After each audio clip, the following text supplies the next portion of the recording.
બજાણા PSI એકે વાઘેલા સહિતનો police staff બજાણા police station વિસ્તારમાં પેટ્રોલિંગમાં હતો ત્યારે પાટડીથી માલવણ તરફ વિદેશી દારૂના જથ્થા સાથે નંબર પ્લેટ વગરની કાર આવતી હોવાની મળેલી પાકી બાતમીના આધારે માલવણ ચોકડીએ ખાનગી ડ્રેસમાં છટકું ગોઠવી શંકાસ્પદ હાલતમાં નીકળેલી સફેદ કલરની કારને આંતરવા જતા કાર ચાલક માલવણથી ધ્રાંગધ્રા તરફ ગાડી લઈ જતા બજાણા પોલીસે આ ગાડીનો ફિલ્મી ઢબે પીછો કરી ધ્રાંગધ્રા ચુડે ટોલ ટેક્સ પાસે આંતરીને કરણસિંહ કીર્તિસિંહ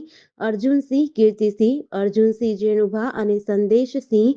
ધીરુભાને જબ્બે કરી આગળની કાર્યવાહી હાથ ધરી છે. બજાણા પોલીસે બાદમાં નંબર પ્લેટ વગરની કારની સઘન તલાશી લેતા કારમાંથી જુદી જુદી બ્રાન્ડની વિદેશી દારૂની બોટલો અને બિયર ટીન મળી કુલ બોટલ નંગ 321 જેની કિંમત ₹60,260,